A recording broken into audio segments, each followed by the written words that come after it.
에스더 이때를 위한 준비, 특별히 4장 14절에 내가 죽으면 죽으리라 라고 하는 고백이 있기까지는 그의 삼촌이었던 모르드게가 에스더야, 너가 포로로 이 페르시아에 붙들려 와서 이방인인 것을 숨기고 왕후가 된 것이 이때를 위함이 아닌지 누가 아느냐라고 권면하게 됩니다. 제가 코로나를 보내면서 사람들의 마음이 작아지고 모이기가 쉽지 않은 이때에 벌써 작년에 올해 무슨 말씀을 준비할까 하고 고민하고 말씀 묵상하다가 이때를 위하여 너가 왕후가 된 줄 누가 아느냐는 그 말씀에 하나님의 음성으로 듣고 이때를 위해서 하늘 땅 교회가 세워지고 이때를 위하여 우리를 땅 끝에 땅 모퉁이에 있던 존재인데 감춰진 우리를 불러서 하나님의 자녀를 삼으셨다고 하는 그 마음에 감동이 있어서 에스더서를 이렇게 나누고 있습니다.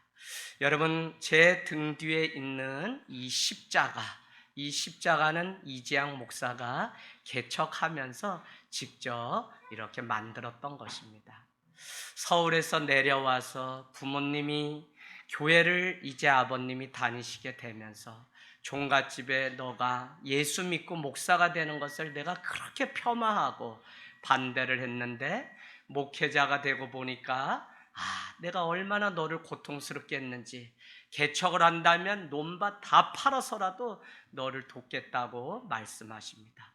어쨌거나 여러 곳 전국 집회를 다니다 오산이라는 곳이 너무 심적으로 영적으로 어려운 것을 알게 되면서 오산이 자살률이나 이동률이나 또 뜨내기들이 많고 하는 이런 악재들을 알게 되면서 이왕이면 오산에 와서 오산에 온 게 오산이 아니라는 것을 증명해야 되겠다 해서 하늘 땅 교회를 개척하게 되었습니다.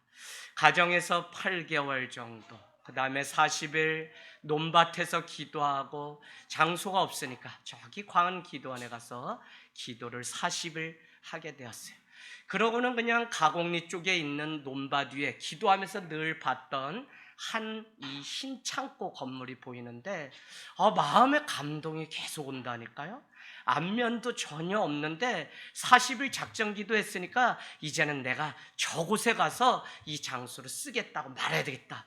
때마침 주께서 쓰시겠다 하면 그냥 말하면 주는 어린 나귀 새끼의 그 이야기를 듣고 나 때에도 하나님이 살아계시면 되겠지, 내가 하나님의 사람인데 해야지, 뭐 돈 있고 사람 있고 건물 있어야 되는 게 아니라 믿음만 있으면 되지 않은 그 마음 가지고 그곳에 무작정 찾아 들어갔어요. 그러고는 이렇게 얘기했습니다. 서울에서 내려온 목사인데 제가 많이 드리지 못하고 주일날 아이들하고 이렇게 와서 예배를 좀 드릴 수 있게 저를 허락해 주십시오.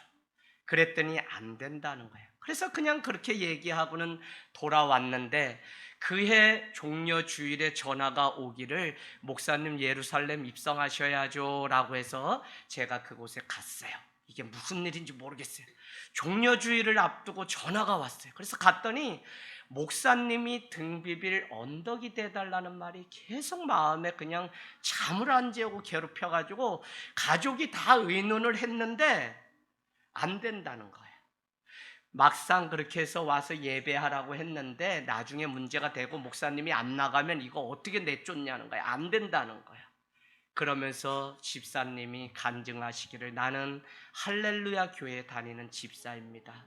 서울에서 IMF 전까지 전자회사를 크게 하다 부도가 나서 오산이라는 곳에 내려와서 가곡리에서 이제 버섯 농사를 이제 막 해서 한 4, 5년 실패 끝에 출하하기 시작해서 이제 재미를 막 보려고 했는데 얼마 전에 뉴스에 나왔던 것처럼 낙뢰가 쳐서 이 버섯 농장 300평이 불바다가 됐다는 거예요. 그래서 막 자살해야 되나 어떻게 되나 막 막연하던 때에 누군가가 얘기하기를 수원농업진흥청에 가가지고 아이들을 위하여 주말 농장을 한다고 하면 연 1% 이자로 빌려주니까 그곳에 가서 하다가 주말 농장식으로 만들어보라 그래서 빈 창고만 한 300평을 만들어놨어요. 그러니 나라 돈으로 했으니 어떻게 해요? 종교시설을 이렇게 주는 게 안 되는 거죠. 그런데도 하나님은 계속 등 비빌 언덕이 좀 있으면 하는 그 안타까운 사정을 본인도 몸소 겪어봤기 때문에 제가 했던 그 말이 하나님의 레마가 돼서 계속 그 10년 가운데 친다는 거예요. 그래서 저한테 약정하기를, 목사님 6개월에서 8개월 뒤면 이곳은 정식 영업을 하니 십자가도 안 되고 현수막도 안 되고 주일날만 와서 잠깐 예배 드리고 화장실도 없는 곳이에요. 그래도 제가 넙죽 절하면서 감사하다고 했어요. 그러던 어느 날 나무 몇 개를 갖다 던져놓으면서 개척하셨으면 십자가는 6 짜서 가셔야죠 하고 나무를 던져주시는데, 제가 뭐 손재주가 있거나 막 그런 사람이 아닙니다. 그래서 맞지 않아서 그 사이 틈에 뭐 본드를 채우고 막 이래요. 그런데 제가 이거를 만들면 만들수록 제 마음 가운데 감동이 주는데 그만 이걸 하다가 울어버렸어요. 뭐냐면 이 십자가가 다른 게 아니라 주님이 우리를 구원하시려고 그냥 옆구리에 창자국이 난 그 장면이 자꾸 생각나니까 내가 십자가를 이거를 내가 어떻게 감히 만들 수 있지라고 하는 마음 때문에 부담도 되는 동시에 이 십자가를 짜는데 마음에 감동이 자꾸 와요. 그러다가 주인 집사님이 저한테 그렇게 얘기하는 거예요. 스폿이라고 이렇게 불 붙여가지고 그을리고 뭐 불 붙이는 거 있죠? 가스 조그만 거 연결된 거, 그거를 이렇게 주시면서 목사님 나무를 불로 그을리면 더 예술 작품 나옵니다. 해보세요. 하는데 저도 모르게 하나님, 예수님의 그 창자국이 마음에 막 감동이 돼서 저도 모르게 태우다 보니까 너무 깊이 한 곳을 태워서 그만 여기 하나 홈이 푹 파였어요. 예배 마치고 한번 와서 만져보세요. 많은 분들이 울고 가세요. 예수님이 나를 위해서 대신 찔리신 이 창자국이나, 그래서 그곳에 왁스 이렇게 니스칠을 하고 이렇게 하니까 십자가가 그렇게 모양이 되었습니다. 여러분, 정말 우리가 살아가다 보면 누구나 한계가 있기 마련입니다. 그런데 그 한계 때문에 오늘 말씀 제목과 같이 믿음이 필요하다는 사실을 여러분 기억하셔야 돼요. 한계가 있고 절망이 있고 고난이 있기 때문에 성도에게 하나님이 주신 선물이 뭐냐? 에베소서 2장에 보니까 믿음은 하나님의 선물이라는 거예요. 선물을 주셨는데 믿음이라는 선물을 주셨어요. 그러면 오늘날 우리가 이 말씀 가지고 어떻게 적용해야 되냐? 어떤 사람이 이 믿음을, 선물을 사용하는 사람이 있는가 하면 그렇지 않은 사람이 있어요. 어떤 사람이 이 고난 가운데 이 믿음을 사용해서 이 한계를 뛰어넘는 사람이 있는가 하면 그렇지 못한 거예요. 그러니까 문제는 뭐냐?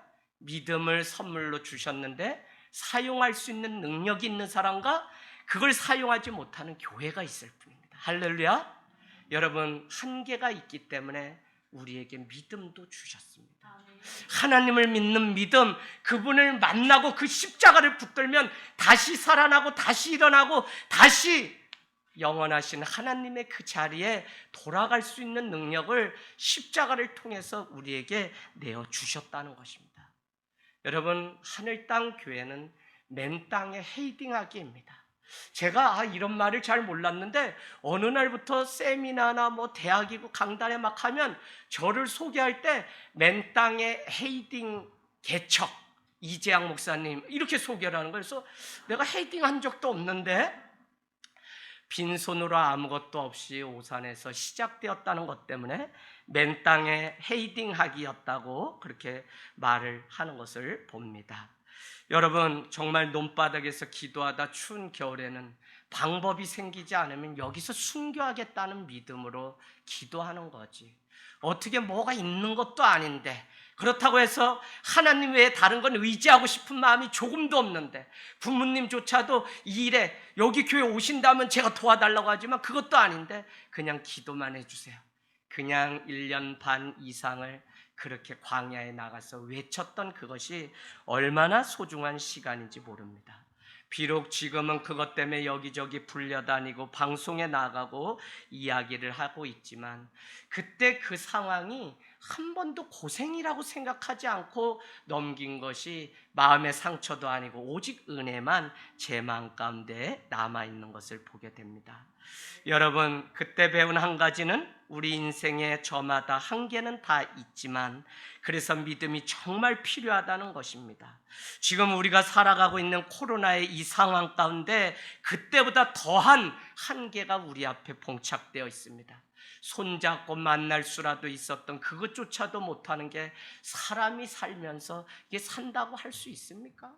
정말 외로운데 내 마음을 이렇게 말할 수 있는 사람이 없고, 좀 뭐 누굴 만나서 좀 밥 한 그릇이라도, 국밥 한 그릇이라도 먹으면 속이 편할 텐데 이것조차도 허락되지 않는 시대에 우리가 살아간다고요. 저는 그런데 분명한 것은 이때를 위해서 우리에게 주님이 믿음도 주셨다고 하는 분명한 믿음이 있습니다. 할렐루야. 여러분, 페르시아의 포로로 잡혀간 사람들이 이 남유다 백성들입니다. 이미 잡혀와서 그들은 포로가 되었을 뿐만 아니라 곤역을 치르면서 힘든 나날을 보내고 언제 내 나라 이스라엘로 돌아갈까를 늘 갈망하는 자들입니다. 그런데 그 안에는 모르드게와 그의 사촌 지간인 에스더가 어린 나이에 삼촌을 따라 포로로 잡혀서 모르드게의 양육을 받으면서 오늘 왕후의 자리까지 오르게 되었습니다. 왕후가 오르기까지는 페르시아 사람만 자격이 있습니다. 그럼에도 불구하고 아리따웠던 이 에스더는 자기의 종족과 민족을 말하지 말라는 삼촌의 그 간청, 어디에 나옵니까? 2장 10절. 여러분 표시 늘 펜가주 하세요. 2장 10절 말하지 말라고 했는데 그것을 말하게 되었다는 것입니다. 자, 그래서 말을 하게 되면 큰일 나고, 또 왕후 선발전의 자격조차도 갖지 못함에도 불구하고 속이고 그의 아리따움은 왕의 마음을 움직여서 왕후가 이방 땅에서 됐습니다. 그런데 문제는 무엇이냐? 아하수에로 왕 다음에 2인자가 하만이라는 사람인데, 하만은 4장에 보니까 그는 아각 사람인데, 아각 사람은 이미 일찍이 선친 중에 사울 왕과 대립각을 일으키고 서로 진멸하고 죽이고 싸우던 원수지간입니다. 어느 날 모르드게가 절을 하지 않자 사람들은 간청하는데 그는 끝까지 하지 않습니다. 그러면서 이렇게 얘기합니다. 나는 하나님을 섬기는 유다인으로서 다른 사람에게 무릎 꿇거나 절할 수 없다. 조카 에스더에게도 말하지 말라고 했던 그 자기 종족과 민족에 대해서 모르드게는 신앙을 지키기 위해서 말을 하게 된다니까요. 그래서 나온 것이 하만이 나의 원수의 나라, 여기를 죽이기 위해서 작전을 짜고 제비뽑기를 하는데, 그의 12월 13일에 남녀노소 막론하고 유다인들은 다 진멸하라고 하는 조서를 꾸미는데, 아하수에로 왕은 어떻게 해서 넘어가게 되냐면 반지를 내어줘요. 이 왕의 권한을 상징하는. 그러기까지는 이미 그리스와의 전쟁 가운데 그들은 국고가 손실이 되고 많은 사람이 죽게 되면서 아하수에로는 어디에도 힘을 쓸 수가 없어요. 그럴 때에 하만이 찾아와서 돈, 은 1만 달란트를 당신의 국고에 넣는데 조건이 있습니다. 유다인들을 12월 13일까지 다 죽일 수 있도록 저에게 정권을 주고 어인을 주십시오라고 했더니 반지를 빼어주면서 잔치를 벌이는데, 4장 마지막 절에 그날의 수산궁이 어지럽다는 거예요. 왜? 닥치는 대로 그냥 다 포로로 잡혀온 사람들을 이 페르시아라는 나라가 얼마나 악질인지 다 죽이게 됐어요. 그때 찾아와서 에스더에게 이 사실을 알렸던 사람이 누구냐면 모르드게입니다. 궁궐에서 작은 관직을 감당하던 그는 왕의 규례를 어기고 의복을 입고 굵은 베옷, 사람이 죽으면 입는 게 굵은 베옷인데 그것을 입고 왕궁 앞에 가서 에스더에게 막 통곡을 합니다. 더 이상 되지 않아서 내시가 가서 어떻게 된 영문인지 알아보니까 자기의 동족이 다 죽게 되었다는 거예요. 그래서 이 사실을 바꾸기 위해서는 날마다 침실에 들어가서 한 남자의 아내로 있는 에스더가 자기 동족을 살릴 수 있는 유일한 이유고 유일한 방법인데 어떻게 할까? 그래서 에스더에게 막 통곡하다 보니까 만나게 되고 이 사정을 알렸더니 에스더가 하는 말이 뭐예요?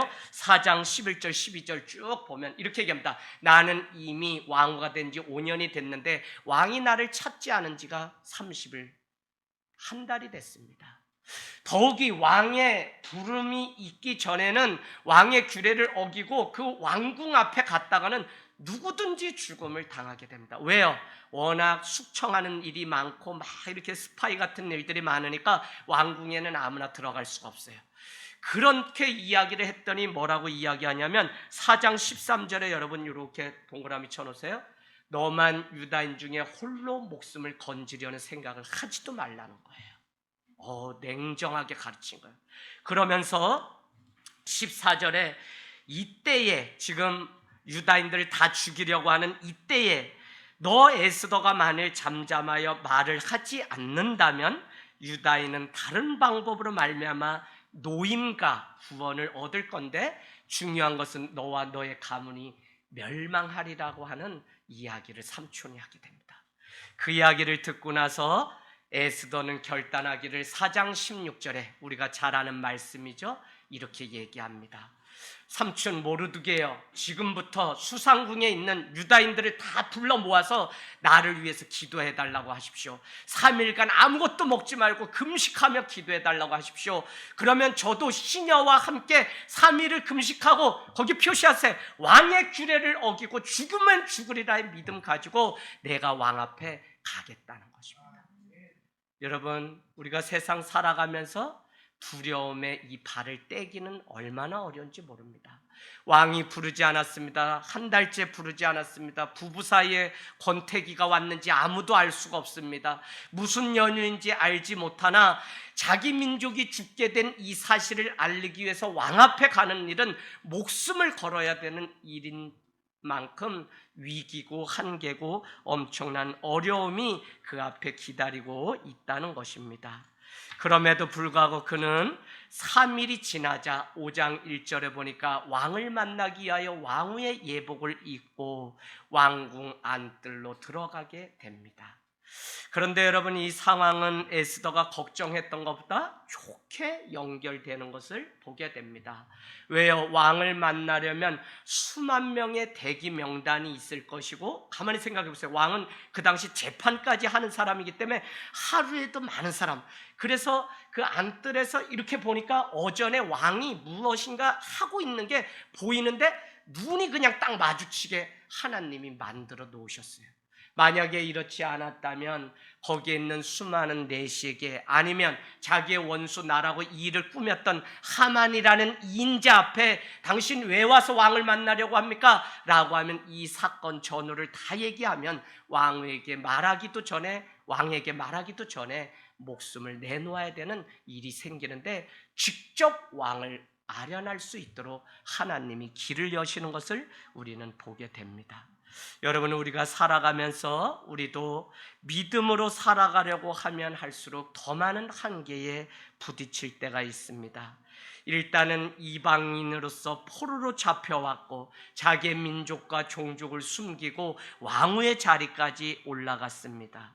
그러나 자기의 아내보다 자기 민족을 살려야 되는 이러지도 저러지도 못하는 상황 가운데 믿음을 딱 결단을 하고 어떻게 해요? 내가 죽으면 죽으리라. 내가 왕의 규례를 어기고 가서 내가 이 상황을 말하겠다고 고백했다는 것입니다. 여러분, 저는 지금도 이러한 믿음, 상황과 여건 때문에 흔들리지 말고 하나님께 맡기고 하나님이 분명히 일하실 거라고 하는 그 믿음 가지고 드리는 그 믿음이 우리에게, 이거를 성경은 신뢰라고 얘기합니다. 신뢰, 하나님이 내 시작, 나를 창조하시고 나를 만드셨기 때문에 또 나를 왕으로 삼으시고 나를 하늘 땅 교회로 보내고 나를 오산으로 보내고 여기에 보냈다면, 교회를 세웠다면 하나님이 그 나머지는 책임질 거라고 하는 분명한 믿음이 있으면 이 한계는 분명히 바뀌게 됩니다. 많은 성도들이, 제가 이 코로나 상황에 서울에 20몇 개 교회에 경매가 나왔어요. 5천 명이 모이고 막, 그리고 그 목사님도 잘합니다. 근데 어떻게 된 연유인지 몰라도 막 하나님의 교회 넘어가요. 하나님의 교회 다 사라고 하세요. 다 사라고 하세요. 왜 그러냐면 그거 자랑하다가 개신교가 멸망하고 무너진 것처럼 복음이 아닌 그 화려한 보이는 것 자랑하다 하나님의 교회는 다 무너지게 돼 있어요.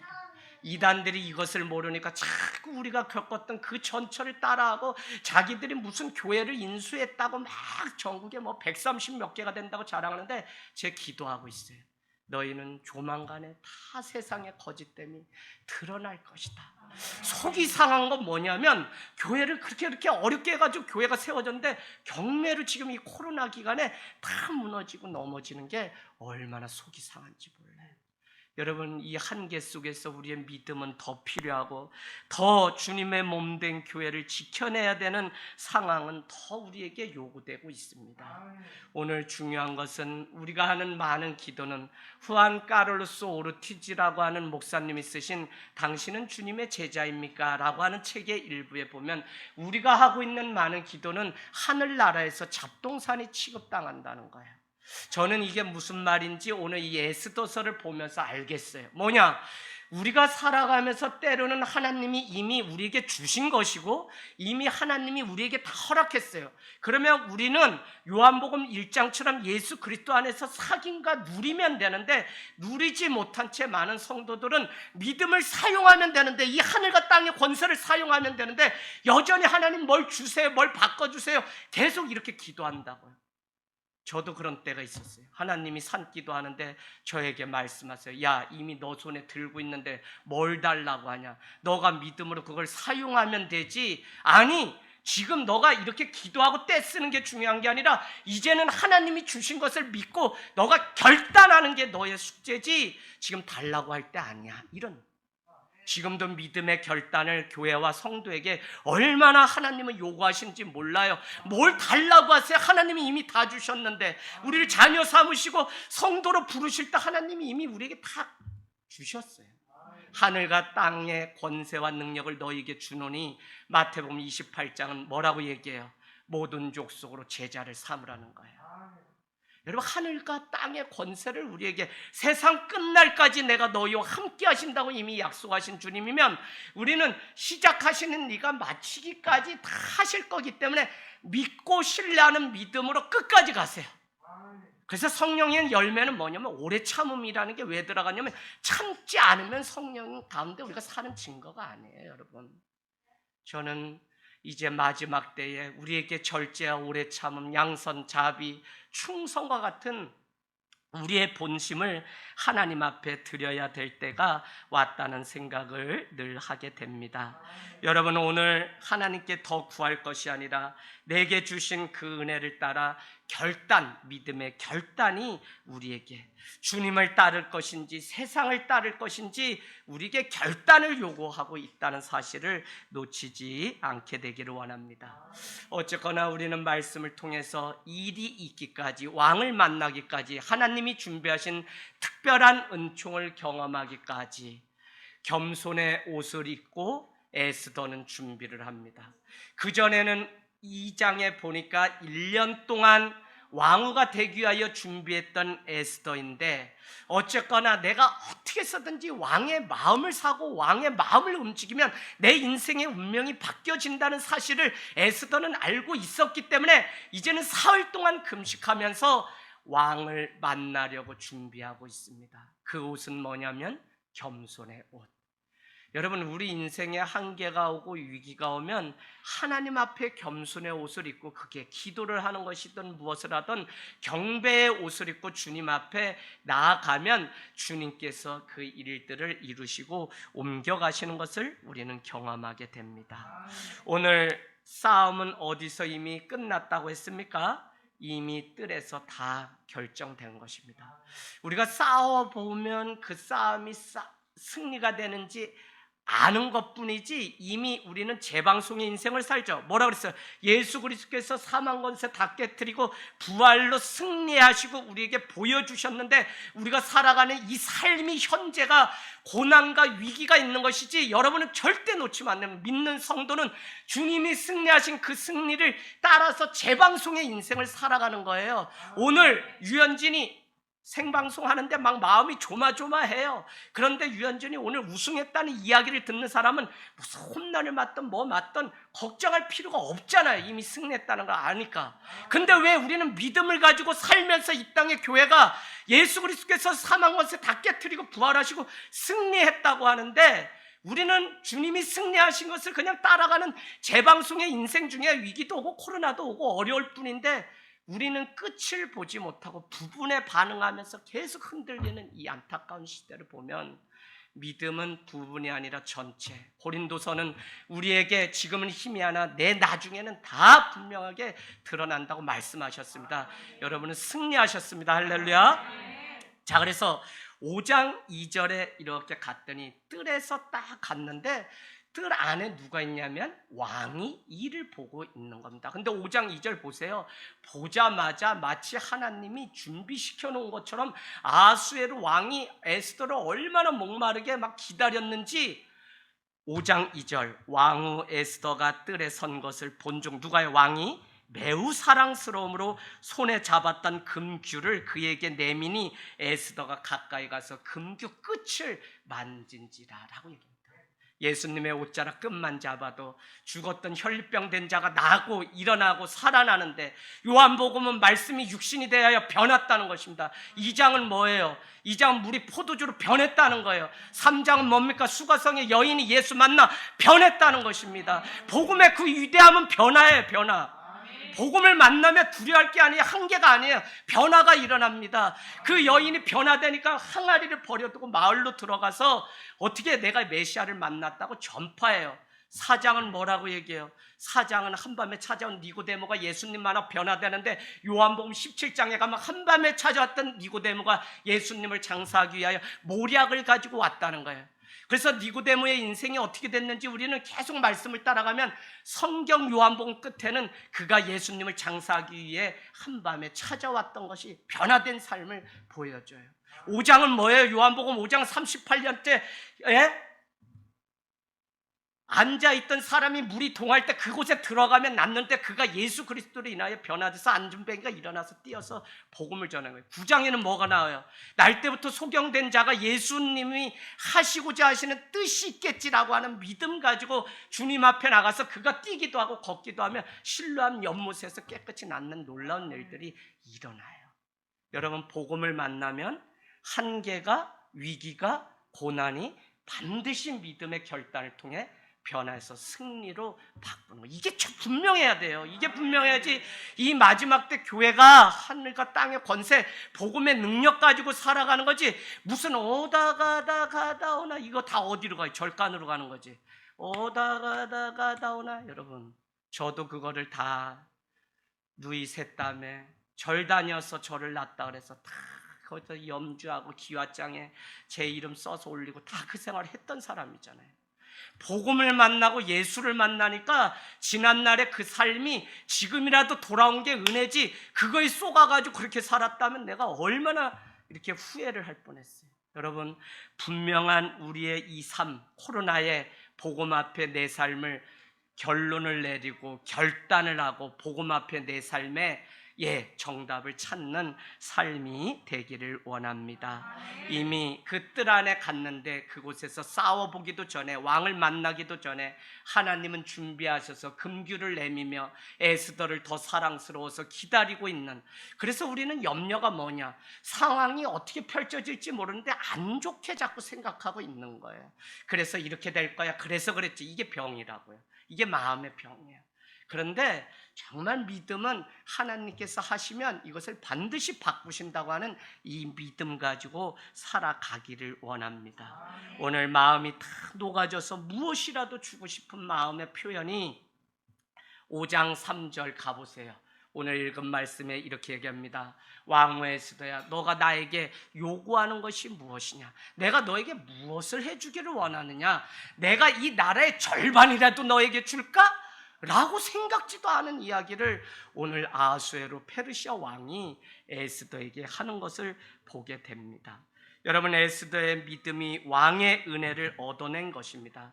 사람들은 믿는 자가 믿음 들여서 이렇게 되면 흔히들 저 사람 행운이 좋네, 저 사람 운이 좋네, 저 사람 저 가게터 저기다 잘 잡아가지고 사람 많이 오나봐, 뭐 이렇게 해가지고 이렇게 됐나봐, 학원 잘 보내서 거기서 성적이 올라서 대학 갔나봐, 뭐 이런 얘기로 다 행운과 우연처럼 이야기합니다.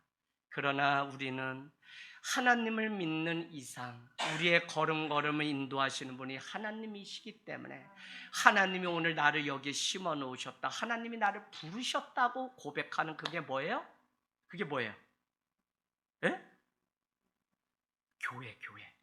에클레시아라고 하는 교회라는 원뜻은 무엇이냐면 하나님이 나를 여기 심어 놓으셨다. 하나님이 세상으로부터 나를 불러서 여기. 절대 여러분 오해하지 마세요. 여기 하늘땅교회 교인 되시려면 이런 마음이 정확히 해야 돼요. 무슨 얘기냐면 내가 오고 싶어서 내 발로 왔지 아니요. 건강 없으면 못 오잖아요. 그 건강 누가 줘? 하나님이 주셨어요. 제가 여러분 개척에서 2년차 3년차 하늘땅교회 한문으로 천지, 신천지라고 동네 침례교회가 80명으로 부흥되니까 소문을 이상하게 내서 제가 다 신천지구나, 어쩐지 목사님이 뜨겁더라, 어쩐지 잘해주더라, 절반이 다 나가는 아픔 겪었어요. 그래서 복음이 아니면 사람이 교회도 지키지 못하고 안 되는구나 라는 그 아픔이 저에게 있어요. 그러나 그게 저를 세운 이유예요. 그때 저에게 왔던 마음이 오산 나랑 안 맞아. 오산 나랑 수준이 안 맞아. 나 서울에서 목회했으니까 분당 그냥 내가 살던 동네로 가서 거서 목회할까? 하나님이 아니라는 거예요. 임병 무슨 선교사가 무슨 가서 저기 사람한테 나랑 마음이 안 맞아, 뜻이 안 맞아, 이 사람들 못 알아들어 이러고서 날아버리고 오는 선교사가 어디 있어요? 재아가 너는 여기에 그냥 목사로 온 게 아니라 선교사의 심정으로 여기 왔어. 그래서 여기에 너가 맞춰서 그들의 언어로, 그들의 생각으로, 그들의 마음으로 복음을 녹여내는 훈련을 해야 돼. 여기가 선교의 장이야. 그 마음 딱 주세요. 제가 딱 끊었어요. 하나님이 나를 여기 심어 놓으십니다. 하나님이 나를 많은 곳이 있지만 구별해서 이곳에 나를 보내셨구나. 이 믿음이 지금까지 있으니까 이제 10년을 이렇게 보낸 거지. 안 그러면 수시도 막 어릴 때마다 큰 교회 청비 오지 막 이러면 왜 가고 싶지 안 가요? 인간적인 마음이야. 근데 그런 마음이 전혀 안 들어요. 참 하나님이 마음을 잡아주세요. 자, 여러분, 우연도 없고 행운도 아닙니다. 하나님이 준비하신 은총이 있을 뿐입니다. 세상으로부터 발을 떼서 하나님께로 내가 믿음을 들여 가겠다는 고백이 있으면 하나님이 이미 일하셔서 승리로 바꾸시고 뜰에 서기만 해도 왕을 벌써 만나서 왕의 사랑, 왕의 마음을 움직여 놓으시는 하나님의 계획이 있는 것을 우리는 보게 됩니다. 여러분, 오늘 3절 말씀, 그대의 소원이 무엇이며 요구가 무엇이냐? 나라의 절반이라도 그대에게 주겠노라. 송현아, 내가 이걸 얻기 위해서 이렇게 딱 갔어. 왕이 딱 했는데 왕이 묻지도 않고 내가 뭐 얘기하러 갔는데 너 뭘 원해서 나인데 왔냐? 아빠가 다 해줄게 이러면 얘기해요, 안 해요? 바로 하겠죠. 자, 4절에는 뭐라고 됐냐면 절대 얘기를 안 했어요. 야, 나 여기에 에스더한테 줘도 반했어요. 보통 여자가 아니에요. 와, 나 우리 집 사람만 대단한 줄 알았더니 아니에요. 에스더 대단해요. 내가 본 여인 중에 대단해요. 자, 무슨 얘기냐면 가서 이제 그 상황 요구대로 뭐 해야 되는, 왜 자기 백성들이 다 죽게 되었으니까 빨리 이것을 말해야 되는데 그럼에도 불구하고 그는 왕의 마음을 더 확실하게 확인하고 얻은 후에, 왜요? 왕의 마음을 사기만 하고 얻기만 하면 역사는 바뀐다 그랬죠. 그래서 우리는 왕이신 하나님의 마음을 움직이고 왕의 마음에 집중하면 그게 바로 예배고 그 사람을 하나님은 축복하실 수밖에 없다고 제가 계속 말씀드렸습니다. 자, 그래서 우리는 오늘 살아가면서 뭐가 있어야 되냐면 지혜가 있어야 돼요. 지식은 있으면은 필요하죠. 근데 요한복음 17장 3절에 우리가 알아야 되는 지식은 딱 한 가지예요. 영생은 참 하나님과 그 아들 예수 그리스도를 아는 것이, 호세아서는 우리에게 여호와를 알자, 힘써 알자. 우리가 알아야 되는 지식은 하나님에 대한 지식만 분명하면 된다고요. 근데 중요한 거는 지식으로 교회가 돌아가고 지식으로 결단되고 지식으로 판단하면 교회는 다 무너져요. 안 돼요. 지식으로 돌아가는 데가 아니라 교회는 지혜로 돌아가는, 할렐루야. 지식이 있고 지혜가 있어. 이걸 잘 알아야. 자기 지식 자랑 자꾸, 제가 서울 종로 한복판에서 다 봤잖아요. 뭐 다 정치인, 국회의원 교회에서 심하는데 뭐 다 봤죠. 제가 높아질 자리까지 다 봤죠. 사람이 이런 거구나. 그런데도 그 중심에 복음을 듣고 싶어하는 열방을 변호사 모임에 갔을 때 제가 딱 확인했다고요. 장로님이 막 아는 척 뭐 법이 어떻게 해서 뭐 그리스 시대에 막 만들어지고 막 밤새워가면서 말씀보다 그거 준비해서 딱 점심시간에 150명 로고스 법무법인 말씀 인도했더니 손을 딱 잡더니 끌고 가시더니 목사님 말씀이 듣고 싶어요. 그런데 얼마나 그날 막 그냥 얼굴 화끈해지고 그럼 내가 전한 거 말씀도 아니란 얘기인데 어떻게 장로님 저렇게 돌려서 대구 욕을 하시지? 그래서 밥을 도시락 주는데 그냥 싸가지고 와서 지하 코엑스몰에서 얼마나 울었는지 내가 오늘 당했다. 다음부터는 내가 아주 복음 중에도 아주 생복음을 전하리라 다짐하고 갔더니 그 다음엔 또 너무 어려워요 목사님. 그래서 뭐 어떻게 하라고. 그래도 한 가지 분명한 건 뭐냐, 목동의 홍익병원 스님 세례받고 다 그 7년 섬기는 그런 일들 통해서 제가 한 거 한 가지, 사람 변화시키는 건 복음에는 없어요. 지금 우리 교회도 여러분이 복음을 듣기 위해서 말씀 듣기 위해서 오는 거지, 제가 무슨 개그를 하면 장경동 목사님, 김문호 목사님 중간 정도는 제가 갈 수 있는데 원래 개그맨 되고 싶었거든요. 근데 제가 자제하는 거거든요. 생긴 것도 이게 재밌잖아요 벌써, 그죠? 말이 서울에서 사역했다지 저는 강원도 사람이기 때문에 감자같이, 더구나 안흥 찐빵에서 태어났으니까 찐빵같이, 더구나 횡성 한우니까 횡성구니까 소음매, 제가 소띠잖아요 또. 근데 제가 그런 거 자랑 안 해요. 이 복음 자랑, 복음 자랑. 사랑하는 여러분, 오늘 지혜가 있어야 되는데 그러기 때문에 우리에게 뭐라고 말씀하냐면 야고보서 1장 5절로 가면 우리에게 지혜를 구하라고 얘기해요. 너희에게 지혜가 부족하거든 후히 주시고 꾸짖지 아니하시는 하나님께 기도하라는 말씀이 나와 있어요. 여러분 지혜를 구해야 돼. 교회는 지식으로 막 이게 아니라 지혜가 있어야 돼. 그래서 내가 어떤 말을 하면 저 사람 생명 살릴까, 어떤 말을 하면 저 사람, 아유 내가 좀 뭐 내가 고향이 강원도고 뭐 그래서 거기다가 무슨 김장을 하면 우리는 또 풀떼죽을 써가지고 김장 배추에 막 뿌리고, 아니 그렇게 하면 그렇게도 좀 먹고 그러면 되지. 또 전라도 분이 또 손들고 새우젓갈 안 들어갔다고 이거 개척하고 5년까지 매일 김장하며 싸웠다니까요. 이거 뭐예요?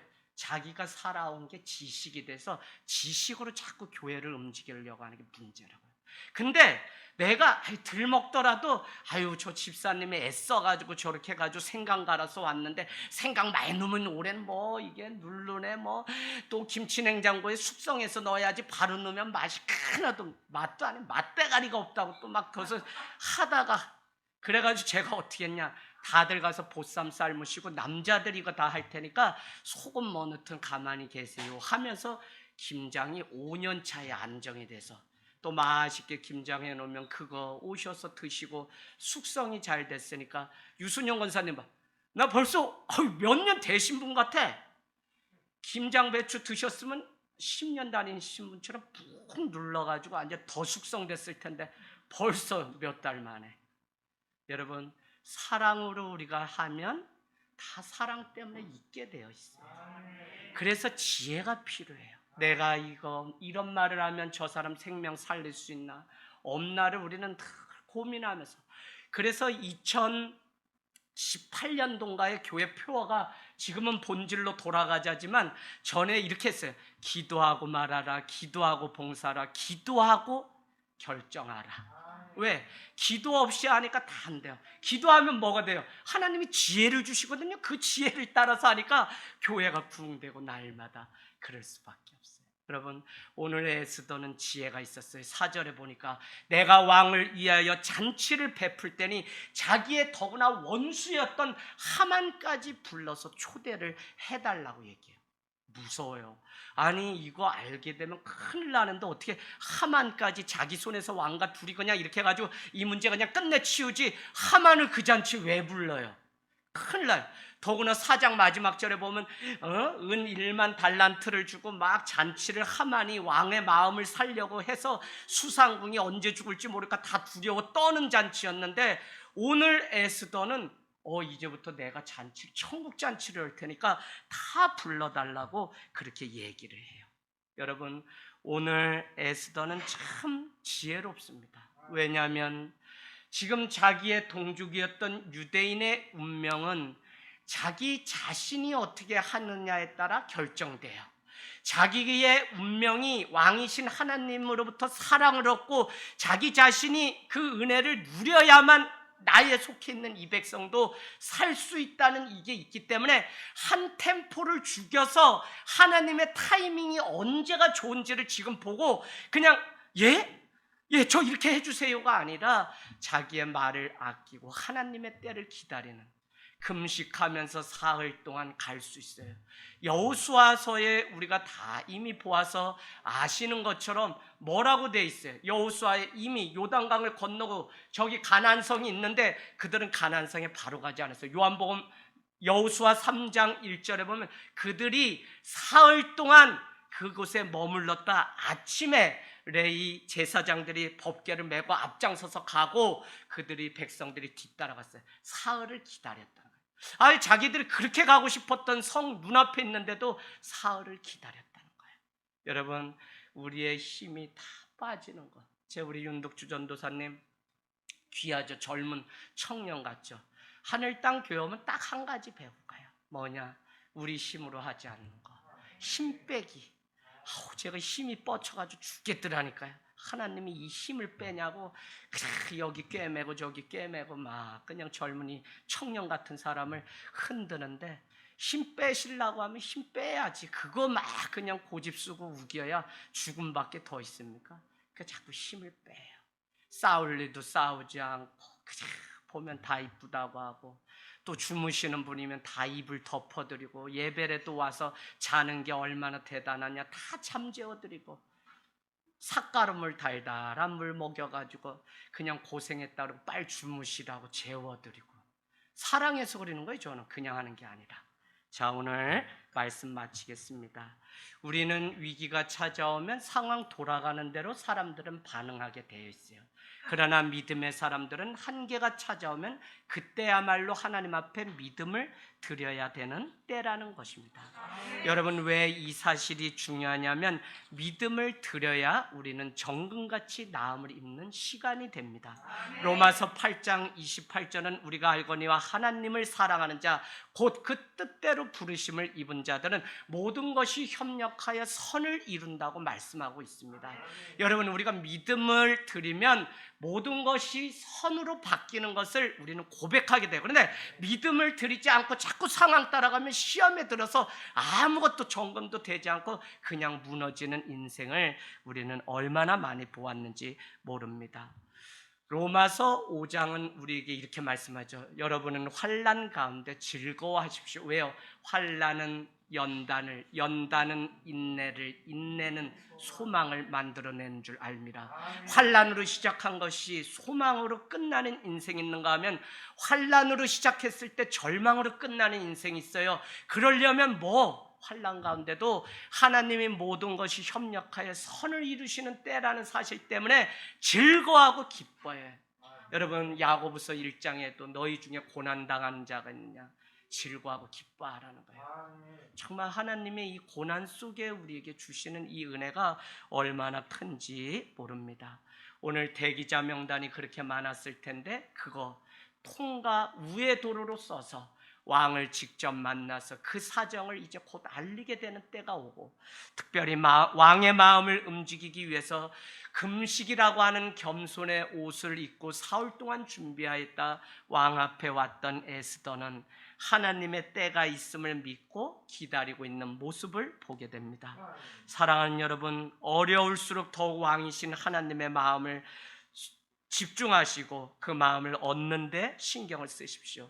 인생이 절박할 때, 당신의 미래가 정말 낭떠러지에 있을 때, 당신의 능력의 한계를 깨닫게 될 때, 당신의 미래를 하나님의 손에 맡기고 믿음으로 은혜라고 하는 은혜의 배에 뛰어내리십시오.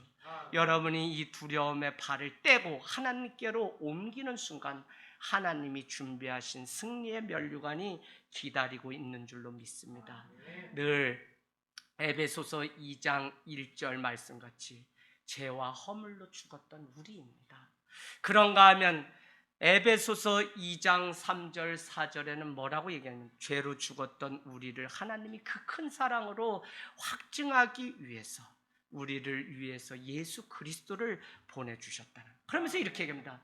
너희가 죄와 허물로 죽었다는 자인데 예수 그리스도와 함께 일어나고 예수 그리스도와 함께 살리셨고 예수 그리스도와 함께 하늘 우편에 앉게 되는 영광이 있다는 것입니다. 여러분, 인생의 위기 어려움이 찾아오면 예수께서 살리세요. 예수 그리스도께 집중하세요. 십자가 붙잡으세요. 그러면 여러분의 가문과 인생의 운명이 바뀌어서 또 다른 사람의 운명, 아니 유다 백성이 에스더의 운명이 바뀌면서 바뀌었던 것처럼 오늘 하늘 땅 교회, 우리의 이 신앙, 아버지의 신앙, 어머니의 이 신앙이 하나님의 마음에 집중해서 그 마음을 입는 은혜를 있게 되면 자녀와 그 가문이 변화되는 놀라운 역사가 있게 될 줄로 믿습니다.